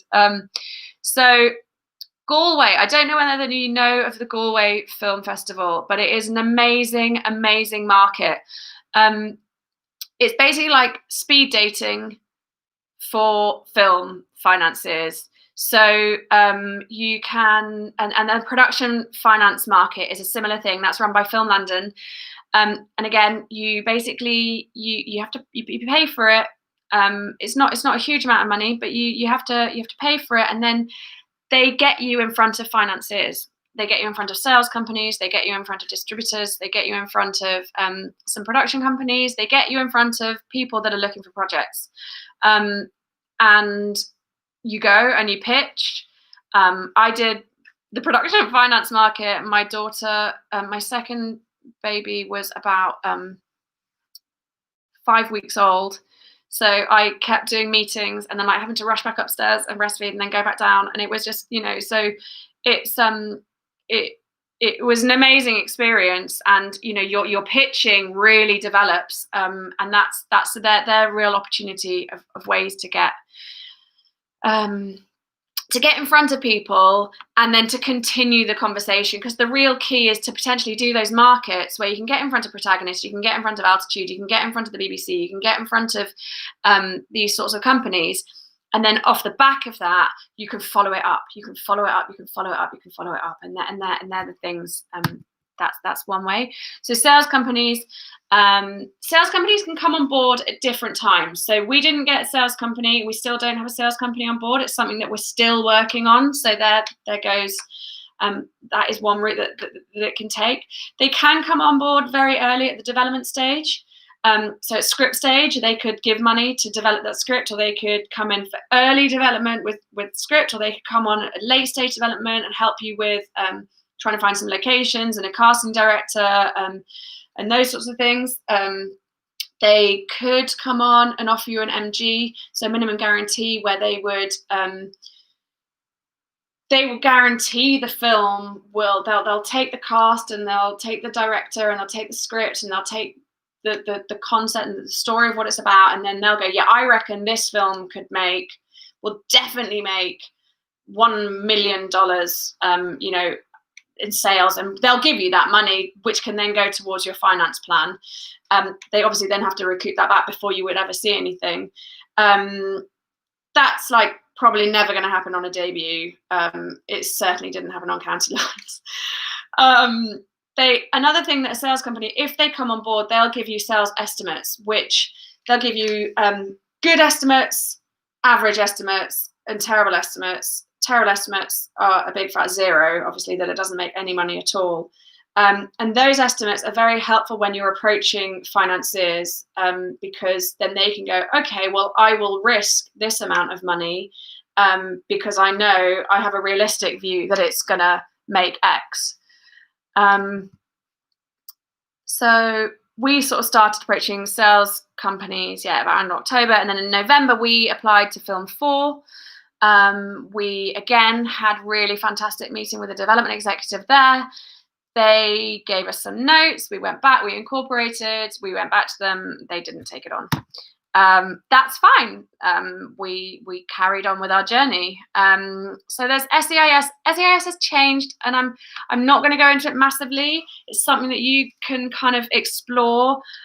We did explore it a little bit, but felt that it was a route that was potentially more. You need to have the finances absolutely in place before you set it up. There are companies that do it, and we did explore that route with one company. I'm not going to name them. We ended up running clear, so just be aware that it can be a route. But I think the parameters of it have now changed. That you have to, you can't really get SEIS funding for one project. You now have to get SEIS funding for like a slate of projects, because it's about project development and company development. Post-production houses. So we approached post-production houses as well, and we had an offer on the table from a post-production house. So they would have handled all of our post-production, and I think what they can do is they can reduce the costs of post-production basically, and because they can match it with money and they can access tax credits. So the amount that we outside of them would have had to raise for post-production would have been less. So they can offer packages. So you know that there is a way of exploring money with them. Private equity, you know, it's the jewel in the crown. It's the one we all want to have the connections. One example there is to go, you know, all relationships are really key, because you somebody that I met it was actually an acquisition. Someone in acquisitions at a distribution company. She left. She left that company, and then she reconnected with me. And she was then consulting with with a finance company, but she had loved the project so much. She actually reconnected with me and was like, "Oh, well, you know, how's the project coming along?" And we were in third. We were just about to start shooting, and we had a little bit missing of our finance. And she introduced us to this financier. So, you know, all relationships, you never know when they might come up and when they might be able to bring something. So, you know, you really need to nurture those. The other one, our executive producer, Christopher, he introduced us to, so hopefully that answers your question from earlier. So co-productions, we did a co-production with a company in Belgium. We did our post-production in Belgium, so we were able to access the Belgium tax credit. That was, we worked with British picture post and sound post production companies. But they have studios in Belgium, so we were able to access if the work happened over there. So Henry went over to Belgium for a few weeks and did the majority of the post-production over there. That meant we were then able to have a Belgium spend, which then they matched, the Belgian production company matched, and they were able to access the tax credit. So that was additional funding that we were able to gain there. There's also gap and bridge loans. So if you have a missing portion of your finance, this is money that often will be the last to come in and it will be the first to go out. And it will often have a whopping premium on it. So if you can obviously avoid doing it, it would be advisable. Yeah, there are companies, and there are, you know, I mean, I found a number. We ended up not having to use one, but I was having a number of conversations, you know, and I Googled, and you can find production companies and financiers that do offer that sort of funding as well. And then the UK tax credit, this is 20%. So I go into this in the next slide. So the UK tax credit is 20% of your core spend that happens in the UK. So the core spend is core spend on your pre-production, principal photography, and post-production. It's not development. Development spend doesn't count, and it's only spend that happens in the UK. So it's money that you need to get advanced if you're wanting to use it as part of your finance plan, of which we did. And I'm going to show you my finance plan in the slide after next. So the UK tax credit it's fantastic money, and if you can find somebody to advance the UK tax credit, it can make up your part of your finance plan, and then the lender will just put on a premium, and then so when when you're reimbursed with the tax credit, we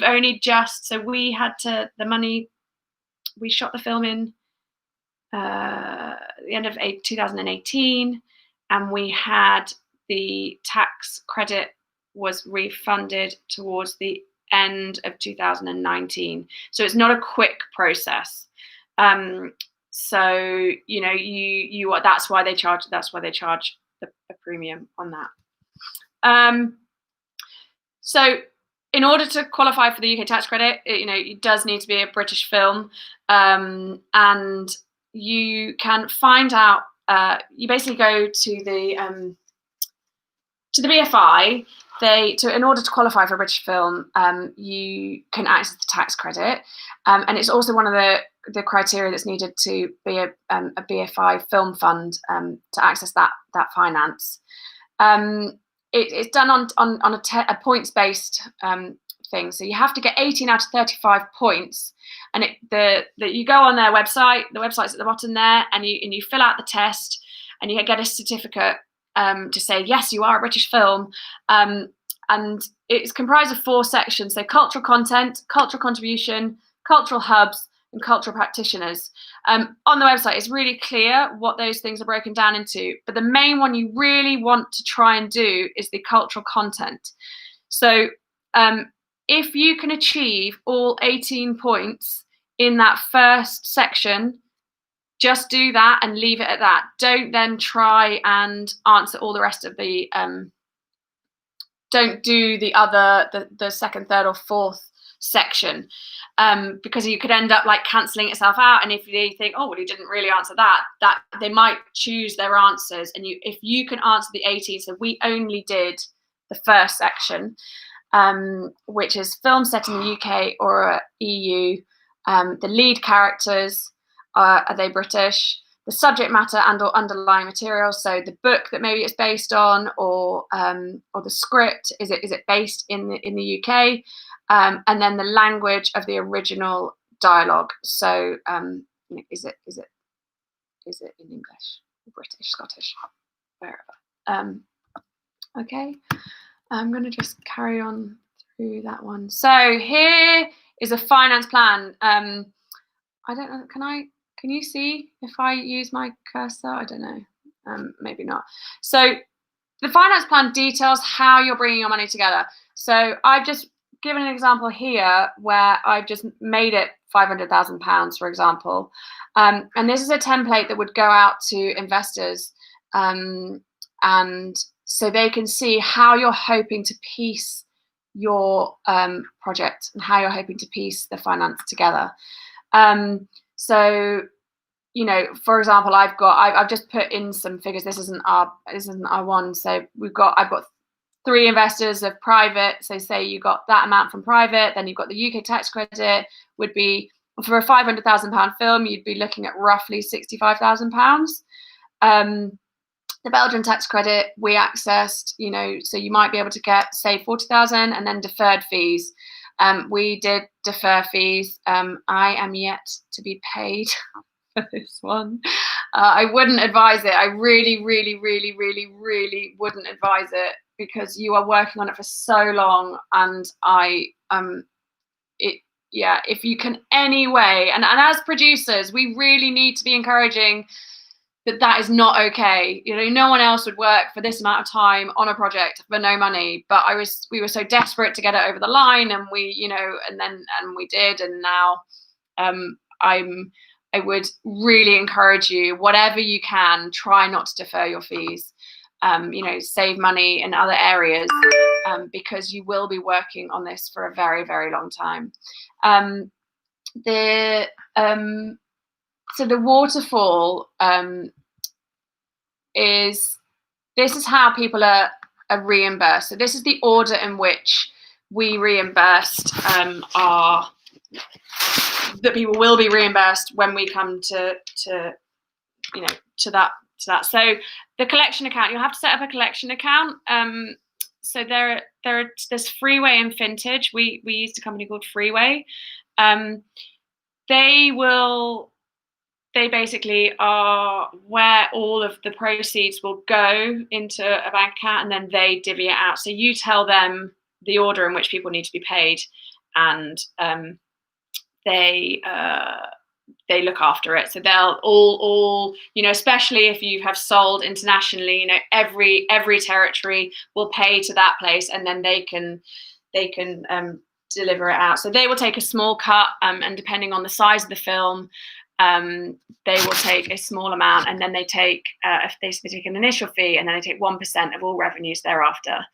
So after that, you're gonna have to reimburse the sales agent or the distributor commission, and then any of their agreed and approved expenses.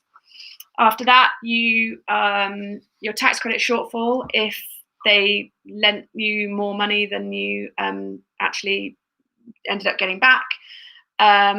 Your gap year bridge loan, so that is going to the things I explained earlier, so that would have to come out next. Then your overspend would come out. So we also, this was quite a good one for us, we did a corridor, so for our investors and our deferred fees. So once all those sort of expenses, those initial expenses have gone, we will start, the investors will recoup their money from 80%, and we will recoup the deferred fees from 20% corridor. Once the deferred fees have been recouped, then the investors will group from 100%. Once the film then goes into profit, the investors get a 50% share, and the producer's profit is a 50% share. Of that producer's profit, because we had people working on equity minimum, so the equity, for example, on a super low budget film, equity will we had to give. Well, they said it's 5% of net profits, which actually works out 10% of producers' profit, because so they got they get a kind of a chunk. They got a chunk. We also gave our cast some cast got a little bit. Then you could also look at doing HODs. You could also look at doing maybe an executive producer. You could also look at anybody that's given their work and their time for a reduced fee. You, from producer's profit, might want to give 8% if you get into profit. It's a generous thing to kind of to do. And then also the production company, and then the writer director. So there are a number of people that might want to receive.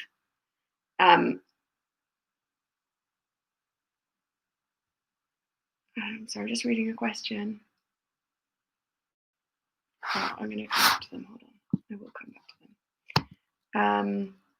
Here's a recoupment schedule. I'll leave that one for you to sort of, I'm giving that resource to you to have a look at. It's kind of basically putting the same information in from your finance plan and then your waterfall, but then putting it all into one spreadsheet. So I'm having to squint a little bit. So you have your projected costs and your deferred fees. So your projected costs are the actual money that you're going to spend, and then your deferred fees are they're what you're going to recoup down the line. So then you can break it down into where the money's coming from, and then on the other side you've got the waterfalls. So the order in which people are going to be, and it really nicely details to investors or to companies how you are planning to repay. And it also, one of the major things that's just come to me is that was really important, and we made the error once, is make sure your finance plan and your budget match. So don't, really, that it's a really key thing, because we sent it out once and it was like, wow, these two things don't match, and it just makes you look a bit shoddy. So that was one meeting that was kind of like a bit egg on the face and embarrassing. So that would be a thing that I can say to you, if you can make sure they always match, because that is quite that was an embarrassing moment. Oh, there we go. So I've spoken about the producer's profit and how it could be broken down. So you've got that there. So an investment opportunity. Now, these are the things that we offered. So, what makes it exciting to an investor, to a price? So if somebody's going to invest their private equity, how can you make it exciting and attractive to them? So as I say, I detailed earlier, we did the 80-20 corridor with deferred payments. And then they got a 10% premium on their initial. They will get a 10% premium on their initial investment. They would receive at first we offered a support of with your production company entity on the front of the film and all advertising. They didn't agree to it, so we had to give them in association. But I mean, if you can get her with the support of, that's a good one. And then you can also offer it. You might, depending on how much money you might want to say, is that going to be on a shared card, or do they get their own single cards? We did a shared card in the end. It was kind of a half shared card because it said in association with, and then the three names flashed up. So they each got their name on the screen by themselves, but it's a shared card because the in association with stayed constant. So there's always ways that you can kind of try and make people feel special and make them feel like they're getting a little bit of, good treatment. They got an executive producer credit on a single card, on the main credits, and in all advertising. Opportunities to attend international film festivals. Make sure you don't at no cost to the producer. So of course you'll invite them, but you don't want to be footing the bills that suddenly they have, you know, you've got 10 people that all want, you know, are expecting flights and hotels to Cannes, like if you were to get in, you know, and tickets, you know, because the festival will give you a certain amount of tickets, but you'll only get an allocation, and then, you know, you've obviously got all your cast and your HODs, and you've got, you know, people that you need to be there. So make sure you don't want to do it at your cost. You can. And so everything is always, when you get to a long form agreement, best endeavors. So we also had the opportunity that we could do a branded charity premiere with the cast and influential members from the film industry and representatives and national organizations from people involved county lines. That was a selling point for us because, you know, there's an opportunity because there is a national interest in county lines, and you know, it has that opportunity. So it was a selling point that was unique to us. You know, what could be your hook for your project that you could use as a selling point that makes it exciting, that makes it individual, that makes it unique to you. And then again, an opportunity to participate in the production of a feature film spotlighting a national crisis of child exploitation and drug trafficking. So there we're appealing to people's social and human nature. You know, we're saying, like, get on board and help us expose this crisis and help us, you know, the young people are being exploited, and like, let's spread the awareness of that. So that was appealing to that. Then you also want to let them know how you are going to deliver that and how you are going to best try and return their investment. I'm going to go into some of this. So the three things we said: we'd hire an executive producer so he could help us and guide us. Then we detailed our sales and distribution strategy and our festival strategy. I'm going to discuss both of those next week, so I'm not going to go into those now. The other thing, and I've forgotten to put it on my slides, but the other thing that you really, really need to just have, like, a statement at the bottom of your document or at the top or wherever you want to put it, but you need to have something that says you are entering into this at your own risk, because you want to be presenting the opportunity to an investor, but you never want to be telling them that that's what they should be doing with their money, because they need to work out the risk and they need to work out whether it's something that they want to do. I mean, that is sort of a rule across all, you know, whatever you're getting people to invest in. It's got to be something that they take financial advice as to whether they can take that risk, because all film is, you know, all investment in film is a risk. Final thoughts. So I'll whiz through my final thoughts, but some of them I have really covered. Watch movies, see who's made them, see who financed them, write to them, ask them for coffee, and pick their brains. That is, like, basically how I did this. I have been for so many coffees, and I've been really humble as well. I've just said, like, I don't know what I'm doing.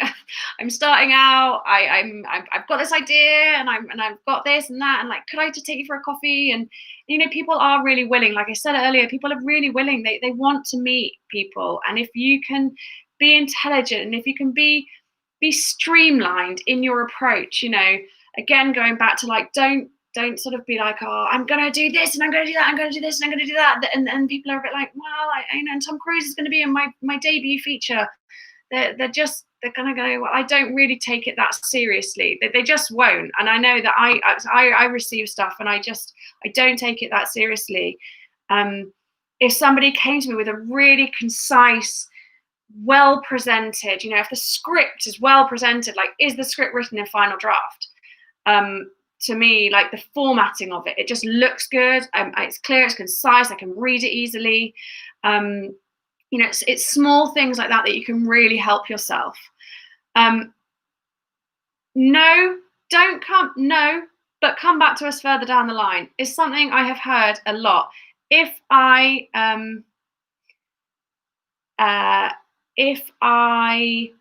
gave up every time I heard that, I literally wouldn't, yeah, sometimes it's really hard and sometimes I've just developed a thick skin, but you have to just keep going. You have to dig deep, and you have to nurture your writer directors because they don't have such thick skin and they really struggle with it and they feel like it's going to just all fall apart. And it's really you as the producer are the one that has to hold it together and really push through. Be bulletproof. Find your hook. Find out why you have to tell this story, why you are absolutely set, what is your connection to it. Make it irresistible.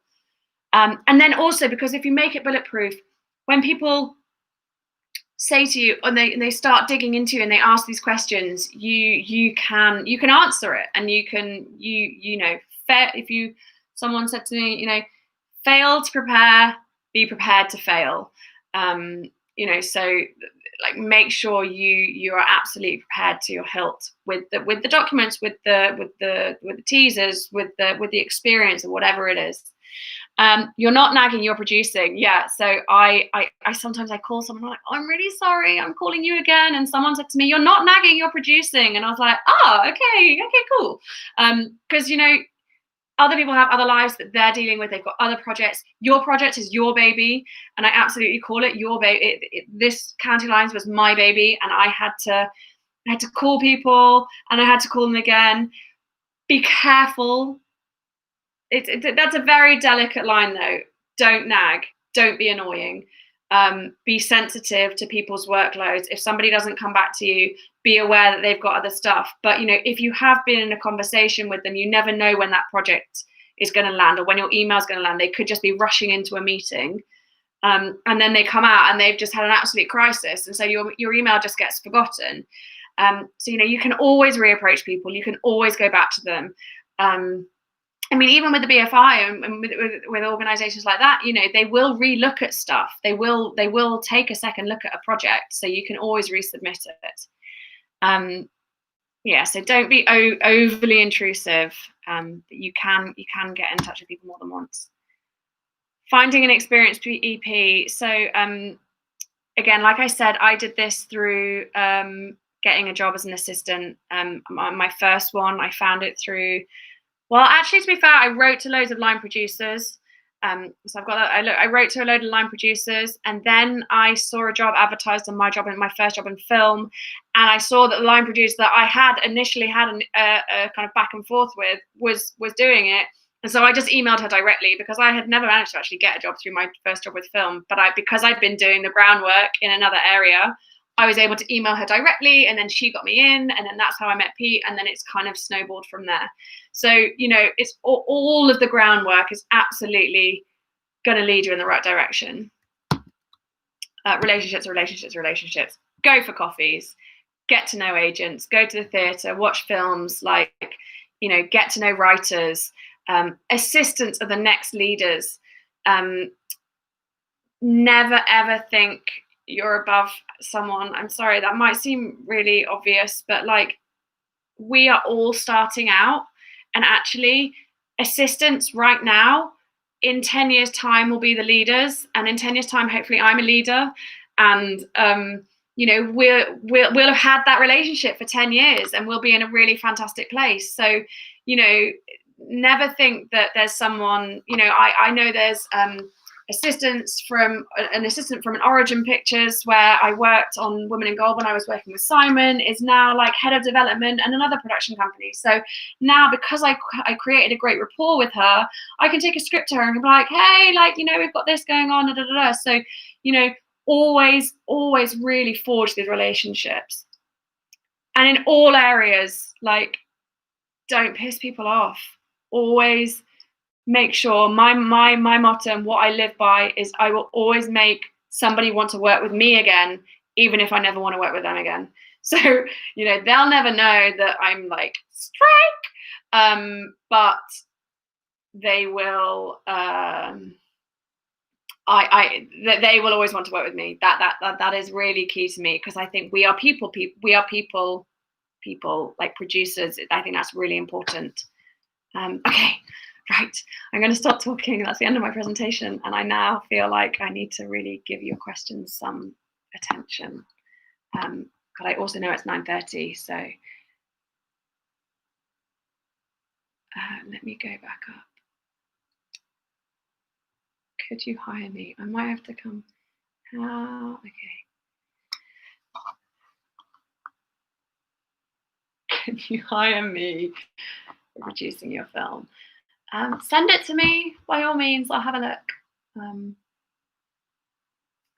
if you know the exact studio that makes similar movies to what you want to make? How do you get into contact with these companies once you've found a studio that creates similar movies? Go on their website and find their email address and email them. And if it interests them, then they'll get back to you. I don't know that there's any more kind of magic to it than that. That's the success that I've had. It really is that kind of that way. And also, though, like there's another example there that my executive Christopher was telling me that he was developing a film and it was a horror, and then Get Out came out, and it was just basically exactly the same premise. They'd been developing it for years, and they had to just leave it. They were like, this film's never going to get made because it had been done. So, I mean, if the film has been made or it comes out, then you know, I guess it's never going to be the exact same film that you've done, because it's always got to have the je ne sais quoi, I suppose.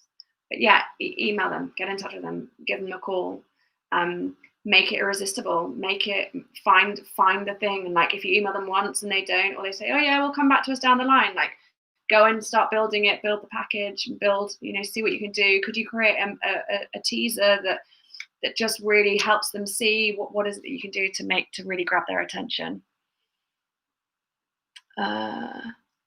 Okay, best way to find contacts to people.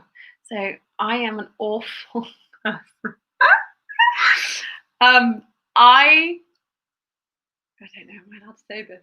I go onto a website and I'll see like the generic email, and then I will try and make it up, like people's email addresses. IMDb Pro, I probably shouldn't have said that, that's not very professional, is it? IMDb Pro has a lot of it, so I don't know if you're on there, then you can get a lot of email addresses from there.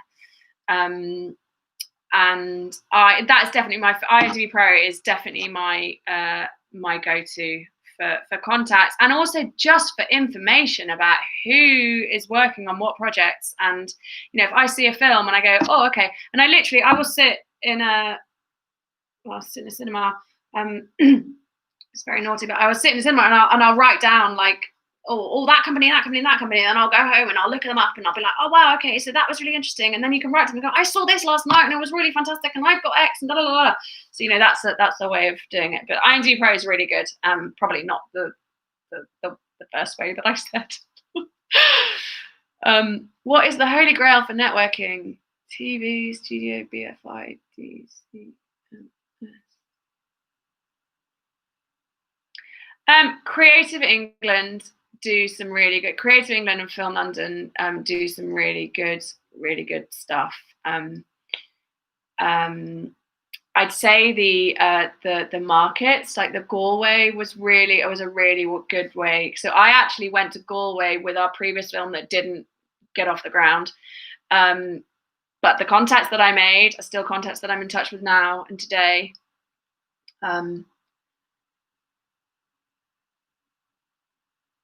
Who was in for pitching? You're the director or the more like writer. So so me and my producing partner, and then it kind of depended on we bought, so because Henry wrote and directed it, so that was obviously just one person. It depended slightly on who it was and what we felt the vibe was. Sometimes it would just be us, but sometimes Sometimes it would be David and I, my producing partner, but other times we would bring Henry in if we really felt like, oh, actually, you know, if it was a bit more of a businessy type detached, you know, a bit more brass tacks, it would probably just be the producers.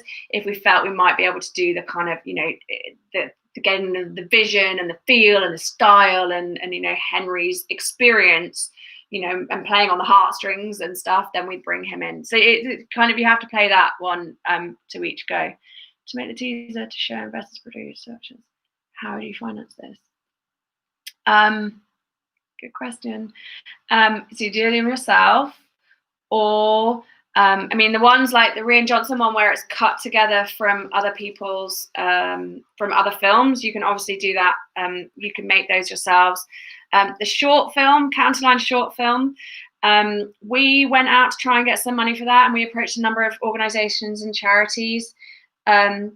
We ended up taking out a massive loan because I wouldn't necessarily recommend that.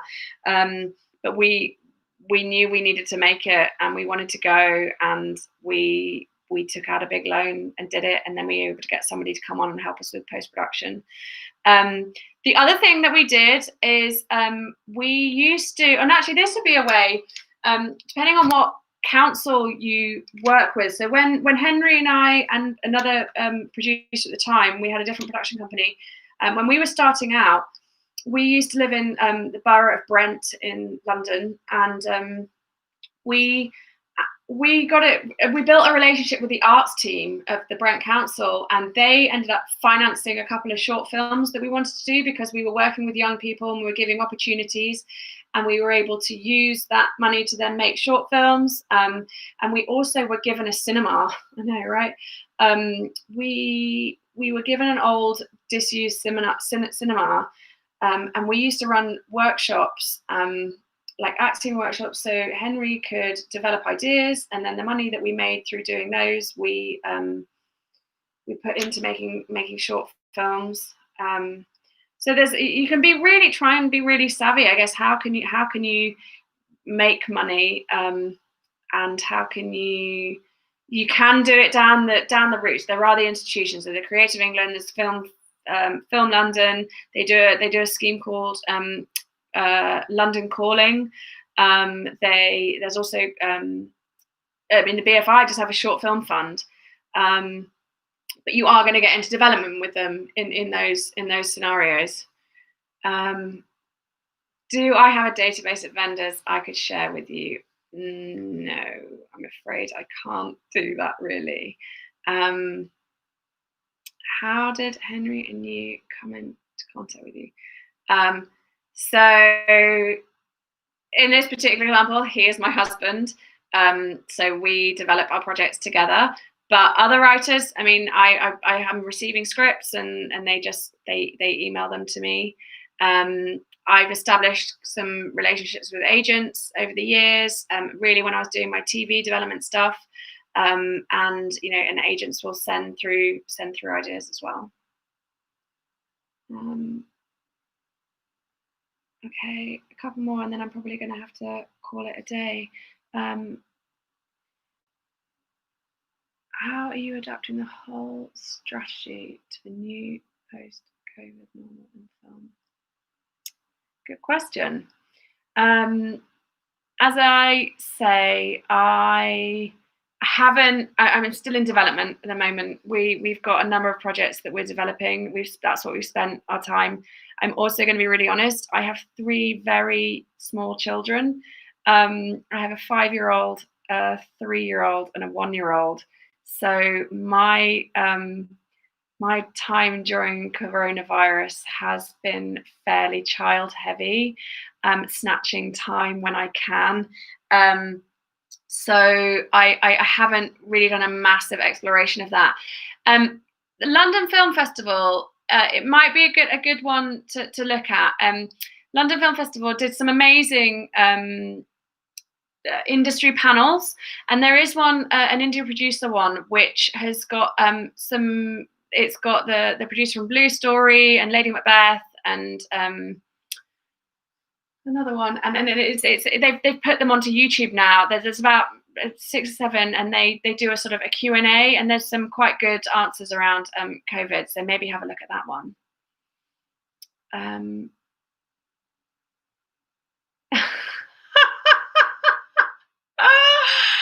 Okay, I think I might call it a day there.